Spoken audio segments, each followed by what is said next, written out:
کل رات کے زلزلے کے بارے میں اگر بات کی جائے نا، تو پتہ ہے اللہ تعالیٰ کیا فرماتا ہے؟ اللہ تعالیٰ قرآن مجید میں کہتے ہیں کہ ہم ان کو بڑے عذاب سے پہلے اور قیامت سے پہلے چھوٹے عذابوں کا مزہ چکھائیں گے، چھوٹے چھوٹے عذاب بھیجیں گے۔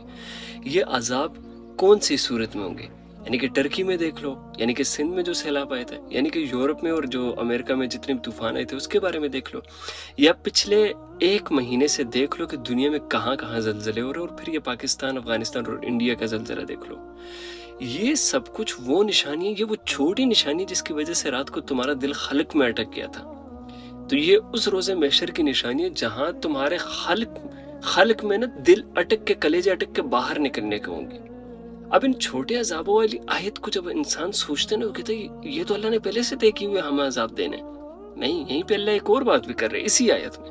اللہ تعالیٰ فرماتے ہیں کہ ہم ان کو چھوٹے چھوٹے عذاب دے کر آزمائیں گے، شاید وہ لوٹ جائیں، شاید وہ پلٹ جائیں، شاید وہ توبہ کر لیں، شاید وہ لوٹ آئیں، شاید کہ وہ اللہ سے محبت کرنا شروع کر دیں، شاید وہ اپنے اللہ کی طرف لوٹ آئیں تو اللہ ان کو معاف کر دے گا۔ اللہ اپنی محبت کے لیے تم پر یہ عذاب لاتے ہیں، تمہیں آزماتے ہیں، تمہیں تکلیف میں ڈال کر، تمہیں ڈرا کر، تمہیں بار بار اپنی طرف لوٹانا چاہتے ہیں۔ کیوں؟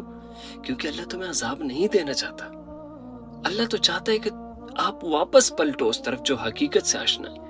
ایک بات تو طے ہے، دیکھ، جیسے آپ دنیا پہ ایک نیک انسان بنتے ہو، اللہ عزت دیتا ہے، دولت دیتا ہے، الواد دیتا ہے، اچھی اچھی چیزیں دے کر فائنلی آپ کو جنت میں داخل کرتے ہیں۔ اسی طرح اگر قیامت کا یہ دروازہ ہے تو یہی دنیا میں آپ اگر غلط کام کرتے ہو تو آپ کو ذلیل کرتا ہے، آپ زنا کرتے ہو تو آپ کی زندگی سے سکون اٹھا دیتا ہے، حرام ریلیشن شپ میں جاتے ہو تو لطف ختم ہو جاتا ہے، فائنلی اس طرح کے سود شراب گندے کام کرتے پھر عذاب جو دنیا پہ آپ پر عذاب آتے ہیں، فائنلی آپ جا کر قیامت سے ٹکراتے ہو۔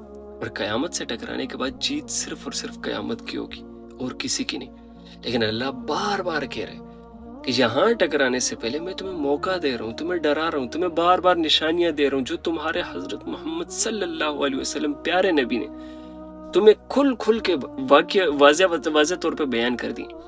ان کے بارے میں تمہیں ساری نشانیاں پوری کر کے ایک ایک چیز دکھا رہا ہوں، اپنی قرآن کی باتوں کو میں سچا کر کے دکھا رہا ہوں کہ تمہارے پاس ٹائم ہے، لیکن جس چیز کے لیے تمہارے پاس اگر ٹائم نہیں ہے وہ ہے قیامت، کہ جس کے لیے بہت شارٹ ٹائم ہے۔ اگر توبہ کرنا چاہو تو ابھی کے لمحے کر سکتے ہو، اگر تمہاری سانس چل رہی ہے، تمہارے جسم میں روح ہے، تو اللہ معاف کر دے گا۔ تو توبہ کیوں نہیں کر لیتے؟ کیوں نہیں پلٹ جاتے؟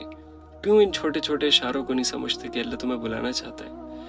ایسی زندگی ہونی چاہیے نا کہ اگر زلزلہ ہو، سیلاب ہو، کوئی بھی آفت آئے تو آپ کے چہرے پہ مسکراہٹ ہو، آپ خوش ہو کہ آپ نے توبہ کر لی، آپ نے اعمال اچھے کر لیے، آپ اللہ سے ملنے کے لیے تیار ہو۔ لیکن سوال یہ پیدا ہوتا ہے کہ کیا ہم تیار ہیں؟